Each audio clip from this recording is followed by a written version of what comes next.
Voilà, bienvenue à tous et à toutes donc dans ce partage que je fais avec vous aujourd'hui, qui s'intitule l'enseignement.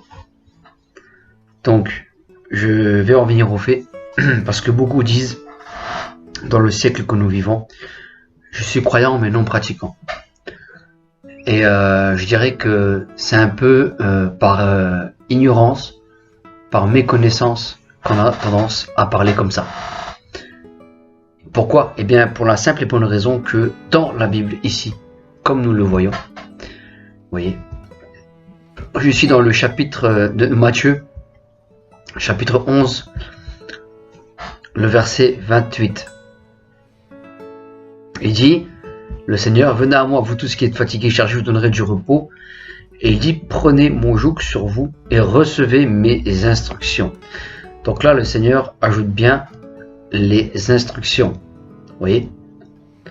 Donc les instructions, nous allons en venir au fait, parce que il y a des choses fondamentales qu'il faut retenir.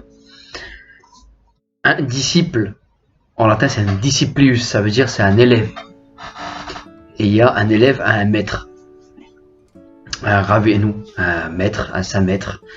Donc, et nous, chrétiens, nous avons un maître et nous sommes disciples. Nous sommes des disciples de ce maître-là. Et ce maître-là, il s'appelle Jésus en français. Yahushua en hébreu, c'est-à-dire Dieu sauve, hein, mais c'est en français Jésus.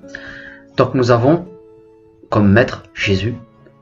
Il nous a donné une instruction, beaucoup d'instructions pour que nous puissions, eh bien, je dirais, le suivre lui, en tant que disciple, en tant qu'élève.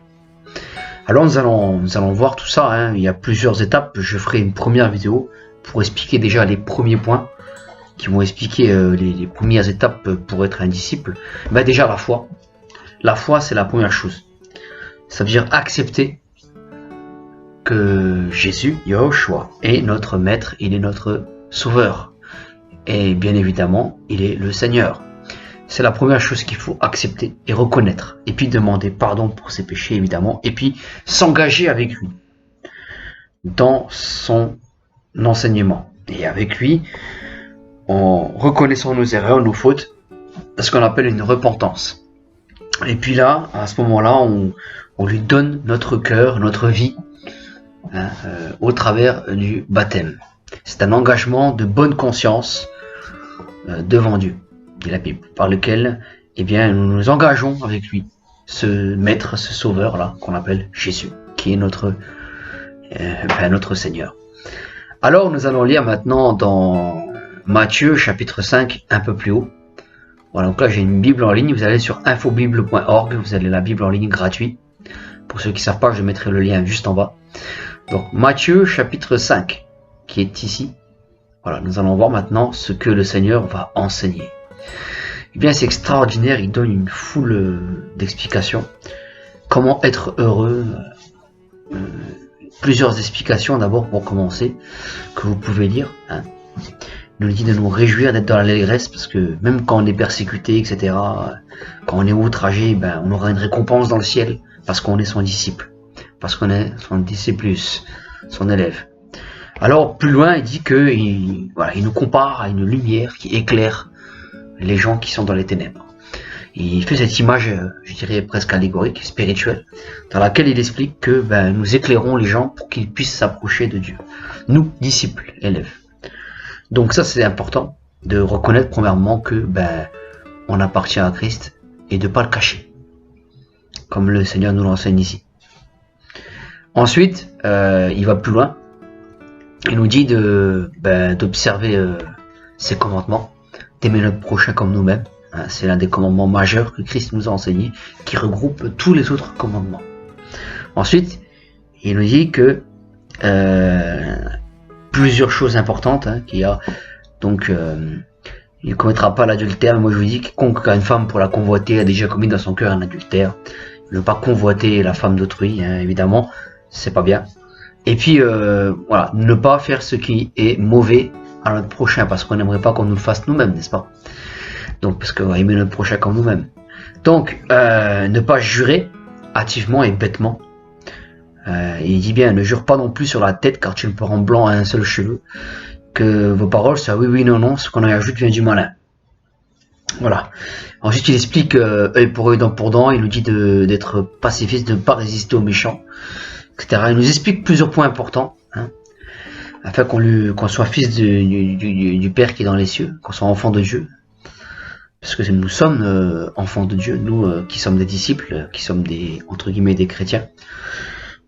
Donc, il nous dit d'attirer à la perfection, d'essayer d'être parfait. Soyez donc parfait. Soyez. C'est ce qui nous invite à être. Donc, notre Père Céleste, lui, il est parfait. Mais évidemment, nous, sur Terre, on a beaucoup de choses à changer. Je dirais rien que dans notre comportement, parfois, dans nos attitudes. C'est un peu, malheureusement, normal.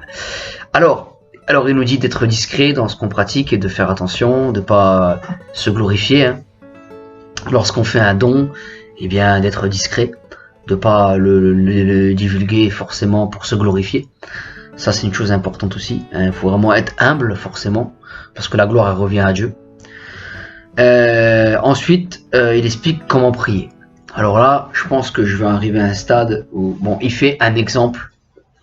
Christ nous donne un exemple de prière dans Matthieu 6. Il nous dit, voici donc comment vous devez prier. C'est un exemple qu'il donne à ses disciples, donc nous. Il nous dit notre Père. Ensuite, il nous explique comment jeûner. Il nous explique comment jeûner. C'est-à-dire, quand on jeûne, on doit le faire discrètement. On doit se parfumer la tête. Pour pas montrer qu'on est fatigué, on doit se rincer le visage. Voilà. On ne doit pas montrer, on doit être dans l'humilité. On doit faire ça pour Dieu, secrètement. C'est ça le vrai jeûne que Dieu attend de nous. Le jeûne, c'est pour ceux qui ne savent pas, c'est un jour, 2 jours, ça peut être une semaine, où on se prive peut-être de nourriture et on boit que de l'eau pour s'humilier, pour vraiment être agréable à Dieu, etc. Voilà. Donc c'est une étape voilà, où on veut se rapprocher de Dieu, où on cherche sa face, où on veut lui demander quelque chose de particulier, d'important. Voilà, une demande particulière, etc. Ou bien simplement chercher à rentrer en relation plus profondément avec lui, etc. C'est un moment intime, un moment où on va se consacrer à lui. Donc, voilà, il nous demande aussi de ne pas regarder d'une mauvaise manière, de regarder avec un bon œil, de faire attention à ce que nous regardons aussi, parce que ça peut parfois nous souiller. Alors, il nous demande aussi de ne pas nous inquiéter